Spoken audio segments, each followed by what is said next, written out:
Hi, why is it so hard for us to make lasting changes in our life? And where do our limiting beliefs and negative patterns come from? And more importantly, how can we overcome them?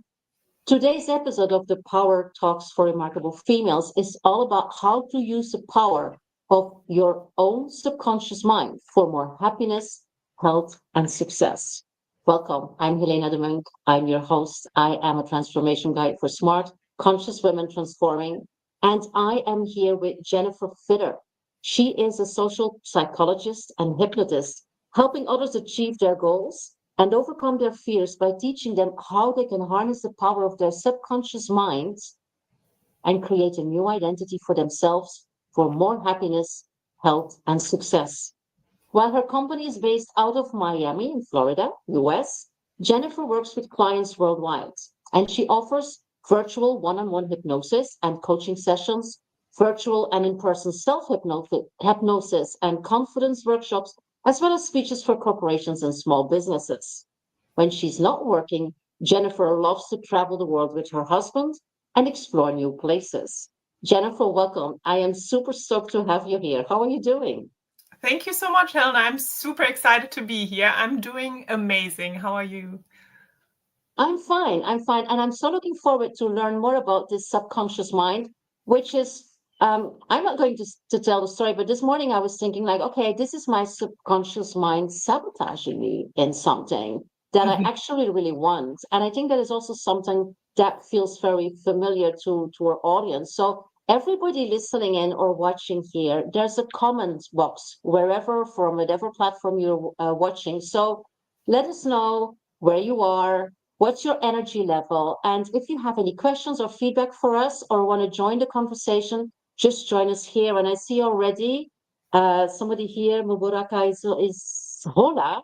Welcome and very, great to have you here. So join us. And if you are watching the replay, you can also use the comment boxes. We will monitor them and get back to you as soon as we understand that you need our support or some more feedback from our side.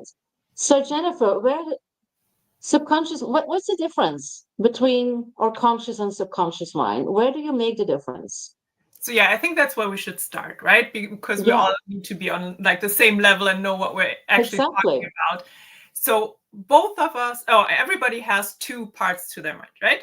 We have the conscious mind and we have the subconscious mind. The conscious mind is the more logical, rational thinking part of our mind. So what you guys are listening to us with right now is hopefully your conscious mind. And then on the other hand, we have the subconscious mind, which is more the one that runs everything in the background. So like your metabolism, your breathing is dictated by the subconscious mind. It's nothing that you conscious you think about every single day, right? You're not like, okay, I have to breathe Mm. in and I have to breathe out. You're not doing this. So the subconscious mind is usually always operating outside of our conscious awareness, but it's doing hundreds of different things at the same time. While our conscious mind, if you ever really try to multitask, can really only Yeah, do a few things at a time. And it's good that our subconscious mind can do all of those things because it makes our life a lot easier. Had you think about every time you get up in the morning, for example, and you have to consciously think about, I have to put one foot in front of the other, I have to go to the bathroom, I have to open the toothpaste, I have to start brushing my teeth, you would be completely overwhelmed by 9 o'clock. exactly. So it's Mm. very, very good that our subconscious mind does all of that for us and that it developed all of those patterns. Where we get into trouble is when it develops patterns that are not really helping us anymore. Mhm. And that's when we have things like self-sabotage that you were talking about, or we want to make changes in our lives, but our subconscious mind really doesn't let us. So that's when we have a problem. Mhm. Absolutely, and that happens quite a lot, doesn't it? It's not like something that happens by accident. We have so many unconscious patterns and I don't know processes that keep us from doing things and that are very, very difficult to like grasp in order to change them or undo them or refocus them or whatever, right? So that's exactly the problem. Since everything runs in the background, we usually don't have direct access to it. And if we're not very self-aware anyway, because let's face it, most of us just run around through life, always busy with something, without really stopping and thinking about, okay, what is it that I'm actually doing here? So that And why am I doing it? self-awareness, right, that is oftentimes lacking. But that is needed to really become clear about, okay, what is actually holding me back? Why am I repeating the same patterns over and over again? I always like to take examples from the fitness field because I used to be a personal fitness trainer for a long time. And I think most of us can relate to like having a fitness goal and then not achieving it. We've all been there. It's really being able to say, okay, I keep repeating the same binge eating habits. I know I don't want to eat the chips on the couch anymore at night. And in the morning, I make the decision it's not going to happen. And come 8 o'clock, I'm sitting there in front of the TV with my chips. What the hell? You know? And that is something where the first step always has to be, okay, you have to be able to pause and really take an honest look at your life and say, okay, what are the patterns that I actually have? And where are they coming from? What we tend to do is we tend to become mad with ourselves. Instead of analyzing what's going on, we get like really agitated and we're beating ourselves up. Why do I keep making the same mistakes? Why can I not get my stuff together? But what we have to realize is the subconscious mind does everything it does for a reason. And that reason is usually to keep us safe. So if it has developed a pattern of some sort that doesn't serve us anymore, we have to find out, okay, what is the purpose of this pattern? Maybe I work a lot with entrepreneurs who want to kind of switch from the 9 to 5 and they want to build their business. So it's like kind of aspiring on new entrepreneurs. And we're dealing a lot with fear of failure, fear of rejection. And they sabotage their own success by redoing their website 100 different times. They're like, oh no, this has to look a lot prettier, or I have to have a different logo, or I have to do this before I can actually put myself out there. And they're finding all these procrastination strategies, if you will, simply because that is a pattern that their subconscious mind developed to keep them safe from whatever they're afraid of. So if they're afraid of rejection or of failure, if they keep working on their website, but not actually putting themselves out there and talking to people about what it is that they're doing, they can't really fail because they're not risking anything, right? So they can always say, yeah, well, I haven't really done anything yet. That's why I'm not getting anywhere. So that's okay. And it doesn't hurt. Yeah. And that's an example, a perfect example of our subconscious mind at work.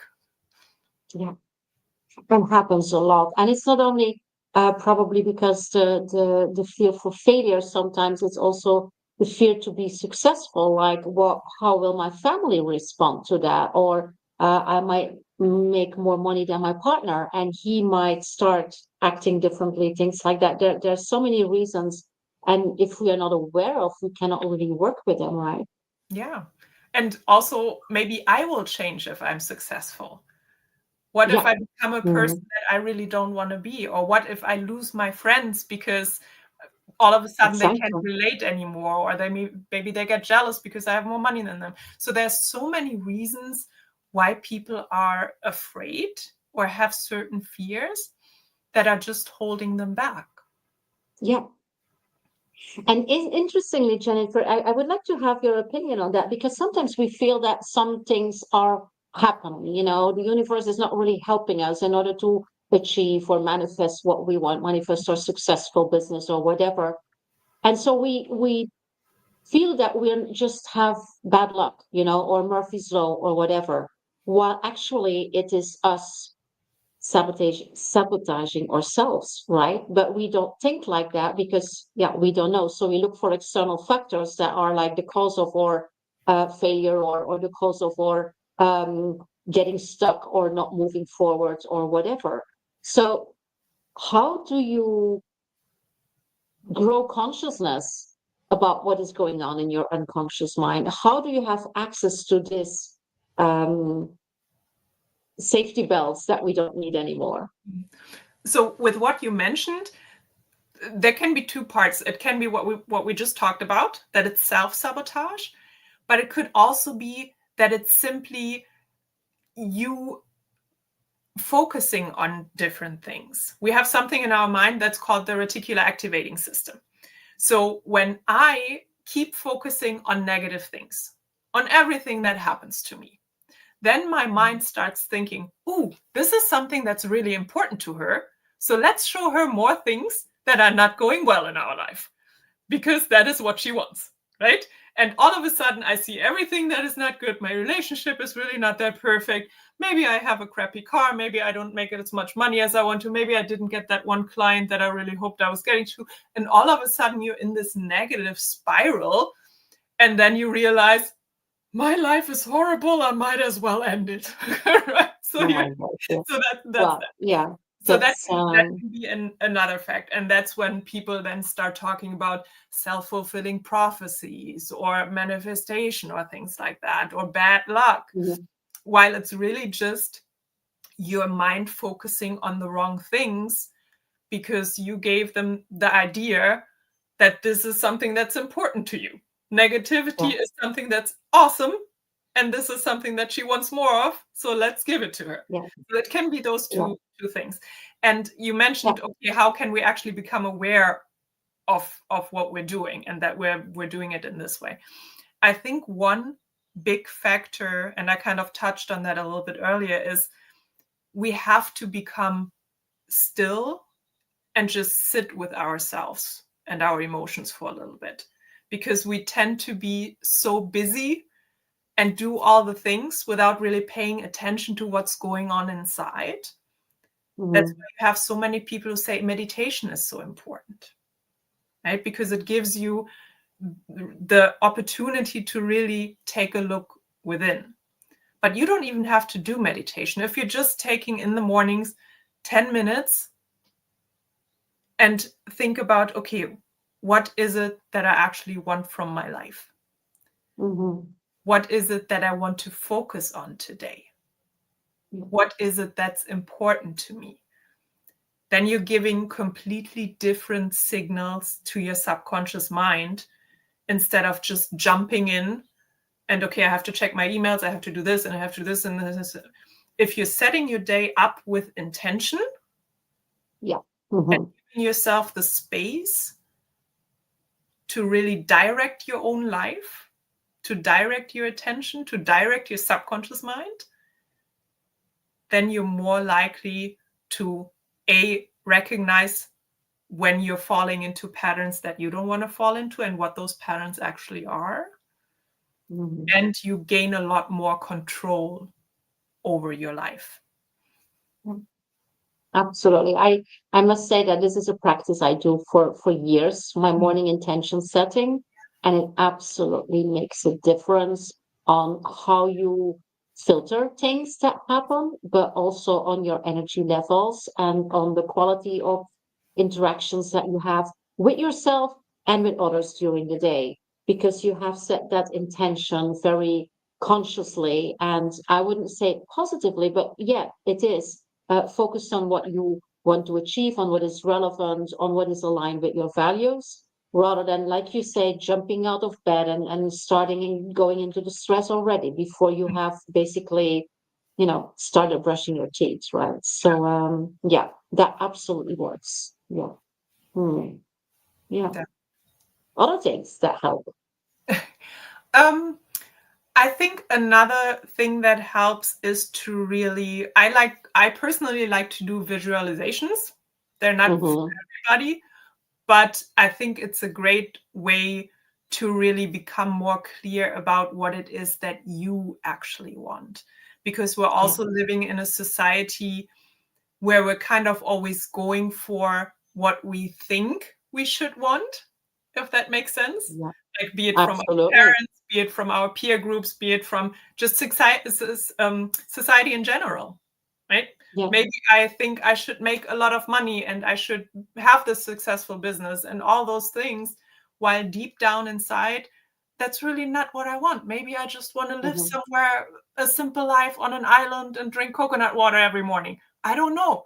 But if I don't take the time to really allow my mind to kind of wander, and now it might get a little bit woo woo, but like feel within, like you want to acknowledge the feelings that you have when you're doing those visualizations. Does that Mm-hmm. actually Yeah. feel aligned with what I want from my life? Yeah. Or am I just setting all those goals because I think I have to, or because I'm expected to? And that's why I like to do visualizations when I have a certain goal. I put myself, okay, 5 years from now, and I actually achieved that goal. How do I feel? Yeah. Does it light me up? Do I have a lot of energy? Am I excited about it? Or is it like, Mm-hmm. I don't know. If it's like Yeah. this feeling, okay, maybe it's the wrong goal then. Then Yeah. let's dial back and see, maybe a different goal would work better. Yeah.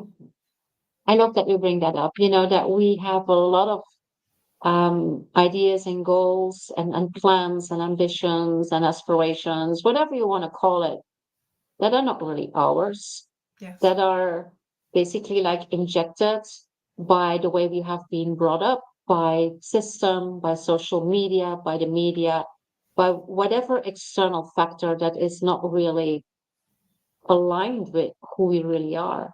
And the only one that really knows who we are, that's ourselves. And if we have our values clear, and if we dare to step out of what is expected from us and step into, like you say, I love this future self visualizations, like what is it that, or who is it that I want to be in 3, 5, 10 years, depending on your perspective, or you can try the different ones and feel what that is and really have a very vivid um, experience of with all your senses of what it could be and bring that to a kind of reality. I was told that with that, we kind of trick our brain because our brain cannot really make a difference between what is real and imagination. So if we trick it enough, it starts, working towards that. And that's something that we all can do if we take the time for that. And if we are bold enough to dream big and to dream our own dreams and to have our own definition of success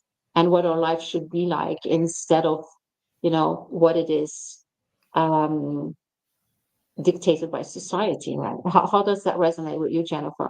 No, 100%. And that's also the Mm, reason why when you have people talking about manifestation, for example, that they always say, no, you have to feel it as if it already happened. exactly. Because what happens then, it's really not as much woo-woo as people make it out to be. Because It's not. if you live in a state of, hey, I have already accomplished whatever it is that I set out to achieve, you are behaving in a completely different way. Yeah. If we're going back to the fitness example, if you already behave like a person who is fit, who is healthy, who enjoys moving, then you're going to start doing those things, Yeah. and you're going to achieve the physique or whatever it is that you're striving for much faster, simply because Hmm. you're already that person. And that's what I try to explain to my clients. I have a program that's called the Interchange Method, which basically works exactly with that. It's about changing your personality to be the person that is able to actually achieve those goals. Because Yeah. sometimes when you want to make changes in your life, it's not happening simply because you are not the person yet who is able to achieve those, because you don't have the Mm, habits yet in place. Maybe you don't have the values. You certainly don't have the priorities that it takes. And it doesn't matter mm, what area of your life it is, if it's business, if it's fitness, if yeah. it's relationships, right? So that's always Yeah. something we have to consider. Okay, if I want to make changes in my life, who is the person that I have to become? Yeah. I love that. And you know what I do? Also, if you have this clear view of your future self, right? She becomes like an inner compass because she is already at Yeah. least in you. She's already you. And so when you make decisions of choices, what I do is I give you an example. For me, health is a very important thing. And so another thing that I really like is chocolate, right? So when I open the fridge and I see this piece of chocolate in the fridge, I ask myself, what would she do? And of course, we know what she would do. Yeah. So, but basically, that's a very good reference and framework for me, having this clear vision of who I want to become and what is really relevant for me. And I said, what would my future self or my higher self do? And Yes. then I don't always have to choose for that, but it's a consciousness. It's about being much more aware of the choices that we make instead of, in my example, just opening the fridge and grabbing that piece of chocolate and eating it. It's at least we make a choice. We Mhm. don't have it like this unconscious habits. And I really like this. And you can do that for a lot of things. You can do that also if you want to, if you want to make a promotion, if you want to grow in your career, if you want to become an entrepreneur while you're an executive, if you want to develop a different vision, just ask yourself that question when you make choices. It's like, is this choice or decision leading towards where I want to be, where I want to go or not? And if it's not, even if it's something very nice or funny, chances are that you say no, and that's serving you a lot better than if you just go for it without thinking. And that Yeah. goes back to the question you asked me earlier, how can I become more aware? Ask yourself that question. Mm. Is Yeah. is this something that like my higher self, my future self, however you want to call it, is that something that it would do? And if the answer is Yeah. no, then you have a There we choice. go. Yeah. But that's a Absolutely. great exercise to just, and awareness is also a muscle that you're building, because we've Mm. all been so conditioned to just live in this unaware state where we're just like going through life without, blissfully ignorant to anything that's happening to us, that we have to build this muscle. And it just takes Yeah. some time.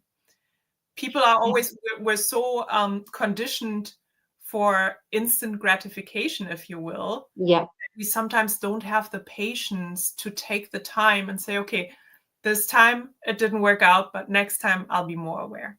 And then the more you Mm. practice it, the more it becomes a habit and the easier it is. Like I came to a point where I don't think about if I should go to the gym or not. It's just something that I do. Right? Mm-hmm. It's not necessarily a habit anymore. It's just part of the identity.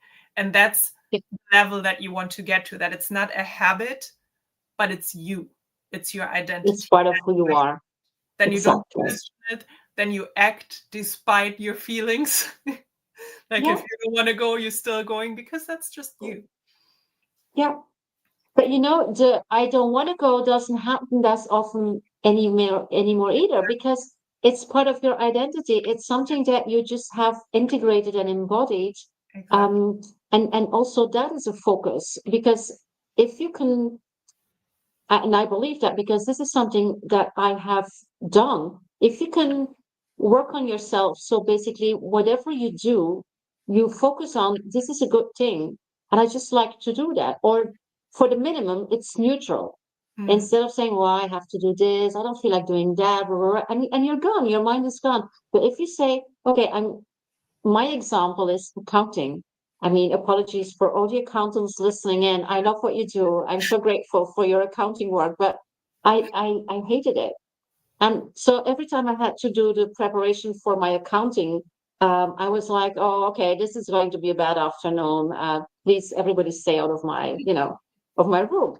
And I said, why are you doing this? Because you're already preparing yourself to have an unpleasant afternoon. Why would I do that? And so I started to make it pleasant, like had some nice music, burned my scented candles, making a fun environment. And I just started to say, okay, I'm going to do my accounting, and it's fine.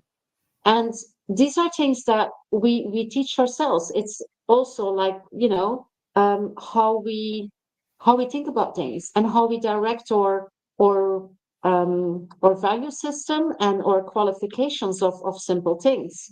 And I think that it is something that is very easy to learn. And Yeah. it's also a beautiful example if you're listening in and you're a parent. It's a beautiful example for your children to Yeah. teach them also to feel happy about things and to be positive about things, or at least neutral, instead of dragging themselves into a task or a habit or a situation, because it doesn't serve you.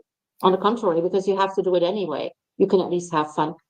Yes. That's yeah, And that's a it big also one. helps, again, fine tune that reticular activating system we were talking about.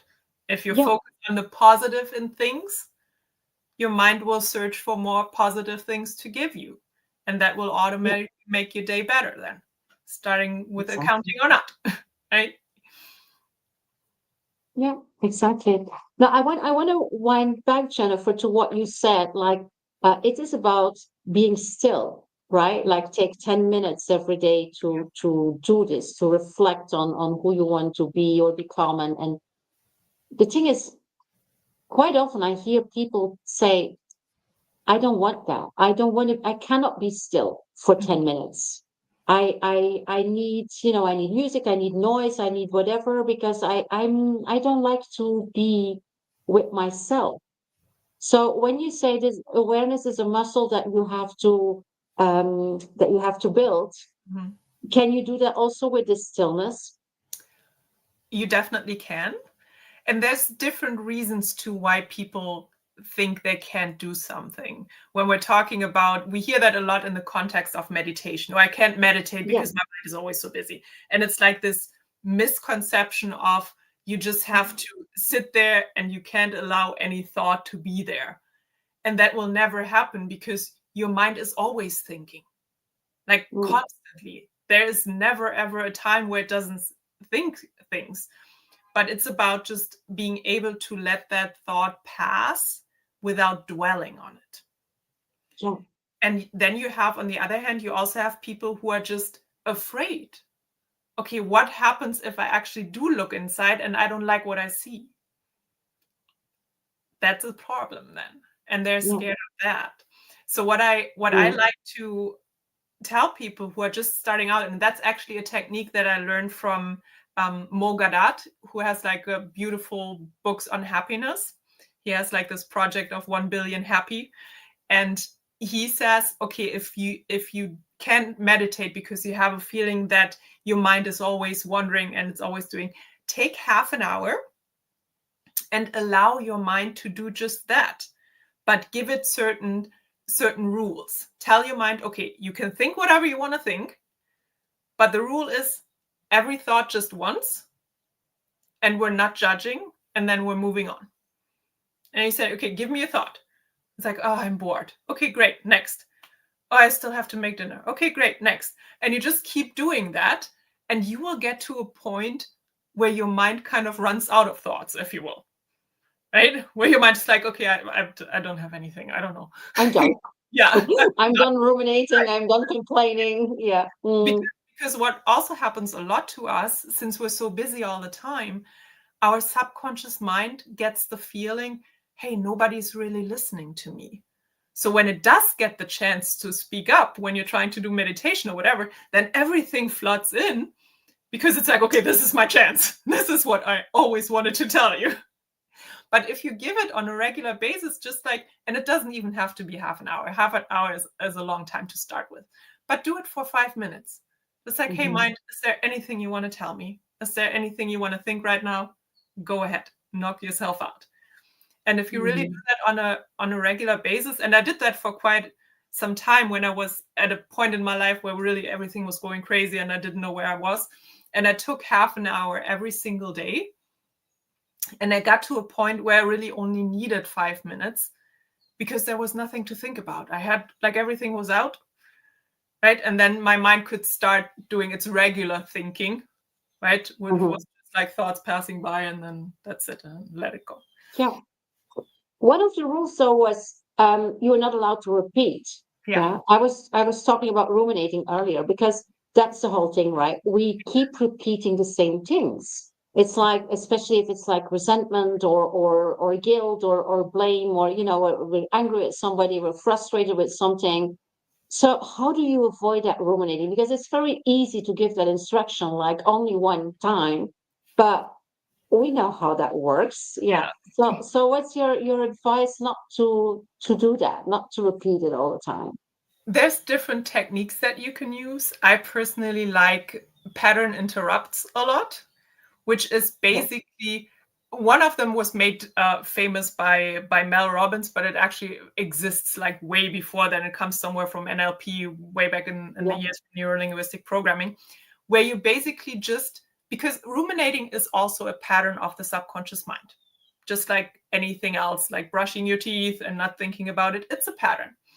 And you want to interrupt that pattern as soon as you recognize it, because what it does is it frees up your mind then, so you can redirect it into a different thought pattern. Mm-hmm. And the way you can use a pattern interrupt is simply by interrupting the pattern. And you can do that in different ways. You can just say, stop. Sometimes when you do that in public, it's a little weird if you're just somewhere out in the street. Right? But that's one. It's really, it has to be something where your subconscious mind goes, whoo, and that millisecond is enough to then redirect. So you can splash some cold water in your face. You can just squeeze your hand, or your finger like real tight. You can clap. You can say a specific word that you say, okay, this is going to be my pattern interrupt word. So whatever it is that gives this shock moment to your mind, if you will, that frees up the space to then redirect. And that's just a great method that I give everybody who has problem with really ruminating. Because what we also have to consider is the more you think about things, the more you strengthen those pathways in your mind. Yes. It's kind of, it becomes from a dirt road into a highway. And then you're back again in that negative spiral where you keep replaying conversations that you had with somebody that didn't go well, or any kind of guilt treatments that you're giving yourself or other people gave you. So you want to avoid any kind of repetition of negative things in your life, because you're just going to strengthen them. Yeah, absolutely. Anything else but pattern interrupt? Although I like that a lot. Anything else to stop these ideas? Like reframing is a good technique as well, especially when we're talking about things like not feeling good enough, or I'm trying to think of like a good example to give you, but basically anything that is a negative experience or a negative phrase that you keep repeating, you can start reframing it by asking yourself, is that actually true? Because it might not be true. Like when you say, like, say you are in a job and you messed up a presentation or something, and you say, well, I'm really not good at my job, I should quit. Okay, is that actually true? Okay, maybe it's not true 100% of the time. Like the other day I gave a presentation, it was actually pretty good. So maybe I just messed this one up. Okay, but did you actually mess up that presentation? Okay, maybe I didn't mess up the whole presentation. Maybe it was just that one slide that I didn't explain right. And then you keep going, and all of a sudden you're like, oh, it wasn't actually that bad. So it's about, or if you do find out, okay, it was that bad, because that might happen once in a while, then at least you have a point where you can touch on, you say, okay, how can I make it better next time? Instead of going into this spiral of I'm not good enough, or I shouldn't be here, whatever it is that you're going down there. Yeah. We're now talking a lot about what to do and how to do it on your own. Of course, we're both coaches and working with clients that, look for support in these things. But where can you find support? And I'm not talking about us, I'm not talking about coaches, but how can you activate your network of support and find the right partners to help you with these conversations? Because having that type of conversations with somebody else also really can help, right? Yeah, I think if you have somebody in your life, and I always use my own husband as an example because he's great at that you can just tell everything that you're thinking, because we're so caught up in our own mind that we're not objective. When we think, okay, this really didn't go well and I messed this all up and this is horrible, and when you then tell somebody else who you can trust and who won't judge you, then I think it's very valuable, because they have a totally different viewpoint on the situation. And then they can help you reframe it, because simply by giving you a different angle, a different perspective on the matter. And not for anything, that's also what we as coaches do. That's basically our own job, like reframing your experience and showing you different perspectives. So if you have somebody in your life who you can really trust, and you know who won't judge you, and you can even tell that person, hey, I don't want you to fix anything. I just want you to tell me, how do you see that when I tell you this? Right? And then so you can actually train each other, right? Yeah, exactly. So if you would like to train your partner or a dear friend, somebody that you can trust in doing this reframing work, what would like be the 3 or 4 most important questions in order to start training each other? So what would be like the questions you ask each other in order to do that, to do this reframing job? It always depends a little bit on what the actual problem is. But in general, I would always, when we're talking about any kind of negative thoughts or anything that we're like kind of spiraling down into, the first thing would always be, is that actually true? Because most of the time it's not. It's just your subjective interpretation of what happened. It's not actually the truth. It's just how you feel about things. And feelings and what actually happened are 2 completely different things. Yeah. So that would be the first one. The second one would be, if you were a different person, if you would be a bystander, somebody watching the situation, what would you see? Because then you get a little bit more an objective view of the things. So more the observer role, dissociating from the situation. And then maybe, okay, how or what kind of lesson can you take from it? Because we're always, especially when we're talking about failures or things like that, you can always draw a lesson from it. Things might have not worked out the way you want them to, but that's okay. And you can always learn from it. It's only a failure if you don't learn from it, if you keep repeating the same things without any kind of reflection. And some people have a talent for that.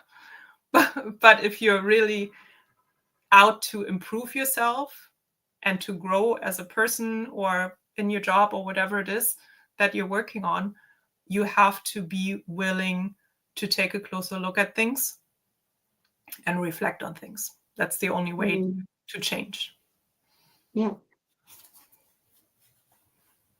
Beautiful. And so if we are looking at personal growth or striving for happiness or for joy, this awareness, becoming aware of these patterns is a very important thing. What we left, because we all know this limiting beliefs. I mean, most of us know about limiting beliefs, but a lot of them are limiting beliefs that we are kind of aware of, that we hear ourselves thinking. So that's basically in our conscious mind, right? And then there's the ones that are in the subconscious mind, as you already explained, where we, they're just patterns that happen in order to keep us safe, like limiting beliefs are also. Is there a difference between treatment of the limiting beliefs that we are aware of and the ones that we're not aware of?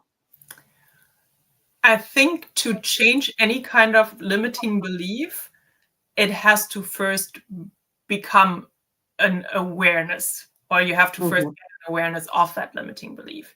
You can't change anything inside the subconscious mind that you don't know is there. So the first step is always actually finding out, okay, what is the pattern that I'm running here? Like, what is running on the software that has a bug and needs to get out? And once you have that in your conscious awareness, then you can actually start working on it. And the interesting part is also that sometimes, I'm sorry, I didn't want to interrupt you, but please go.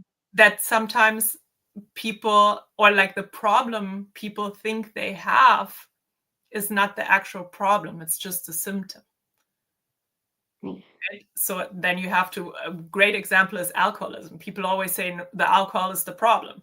No, the alcohol is really the solution in your point, because you're trying to fix a problem with the alcohol. right? So the alcohol is just a symptom of whatever it is that you're dealing with. So why don't we find out what the actual problem is, and then we're working on it? Yeah.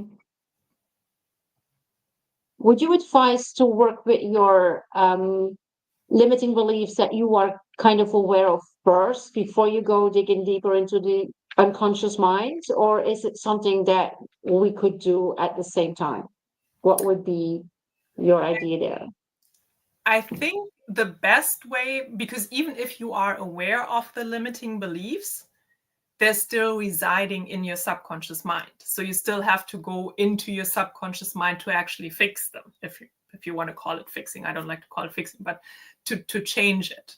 So you always, to create sustainable change and easier change, you have to go into the subconscious mind, because what you're doing otherwise is, if you're just working on a conscious level, you're kind of working with force. You're trying to force something on the subconscious mind that it doesn't agree with or that it doesn't understand. And your job is to get the subconscious mind to understand, hey, that pattern that you're running there, I know what you're trying to do. I know you're trying to help me and I appreciate it. But right now, this is really not working for me anymore. Yeah. So I need to have a different pattern that has the same purpose, but that integrates better with my life experience right now, if that makes sense. So you're basically always, if you want to do it right, and it doesn't have to be hypnosis. There's other ways how you can work with the subconscious mind, right? But if you really want to make sustainable changes, I think you always have to really go on a deeper level and not stay on the surface. Let's take this a little bit deeper, because you are a hypnotherapist. Mm-hmm. So you do hypnosis, and you also teach people how to self-hypnotize, right? Mm-hmm. So how is hypnosis like a fast track to have access and influence your subconscious mind? I think it is, because I always like to, and I learned that from one of my mentors, Tim Box, who is amazing at telling stories and creating those pictures in your mind.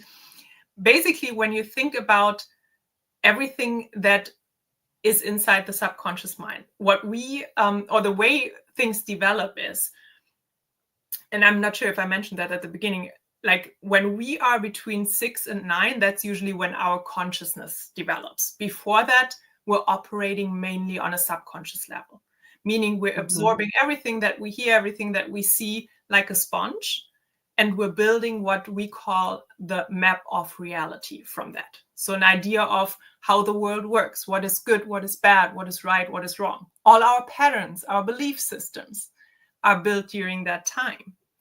And then when the consciousness comes into play, that's when something develops, what we call in hypnosis the critical faculty.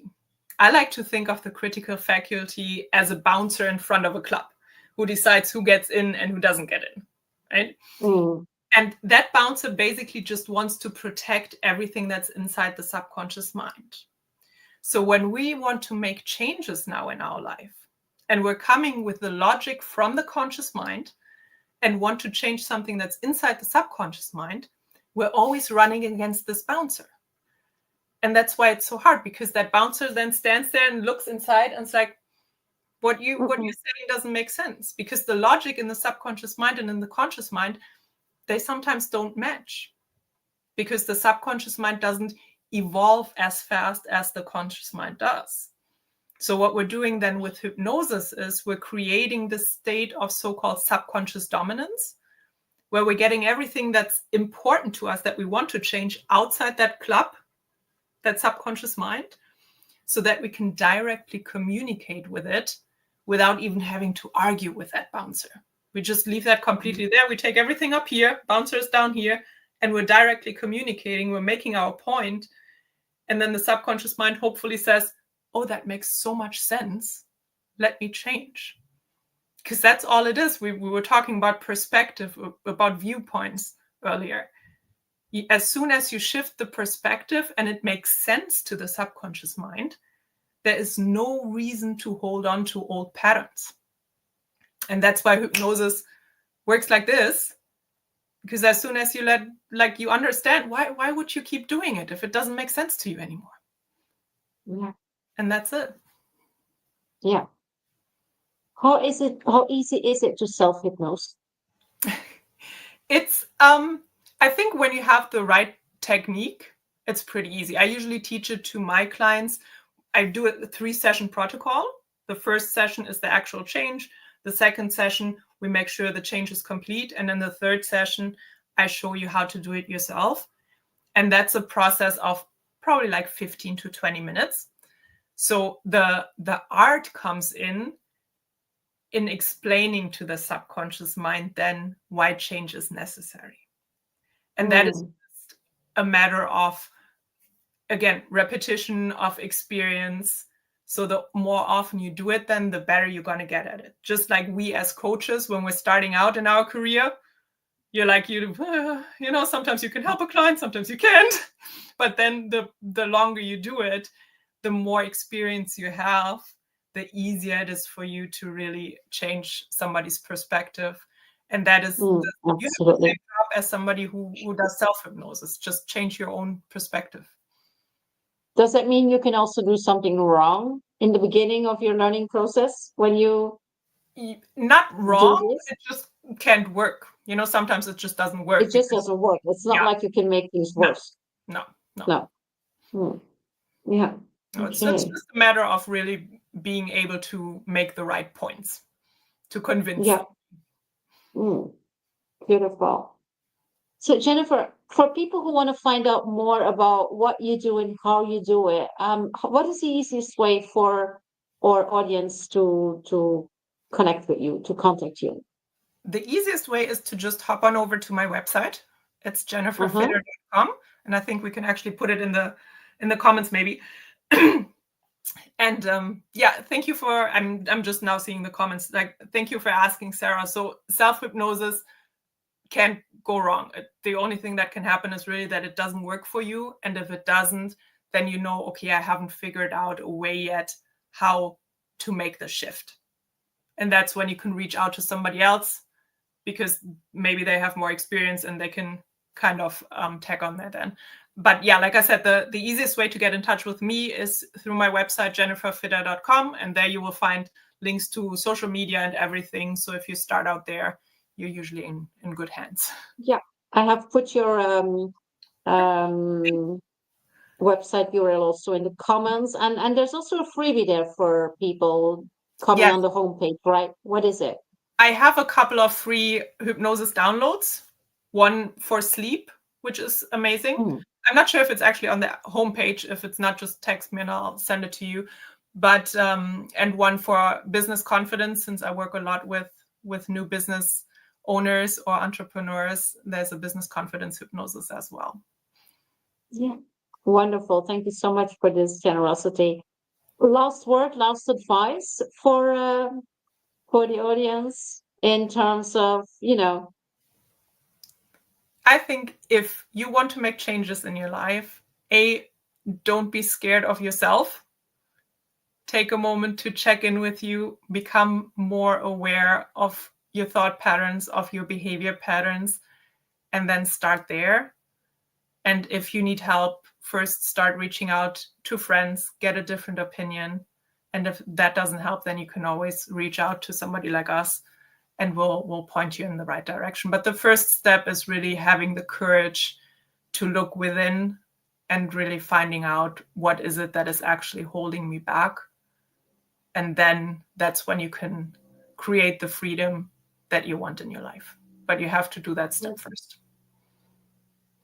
That's beautiful. That's a beautiful wrap up also of the whole conversation today. Jennifer, thank you so much for being here and for sharing your knowledge and for being so generous with your wisdom and your experiences. For everybody listening in or watching the replay, just connect with us. If you have questions, put them in the comment or go directly to Jennifer if that is easier or if it is urgent. And thank you so much for being with us. Hope to see you again next week. And in the meantime, take care. Have a great day. And Jennifer, thank you so much. You're amazing. You rock.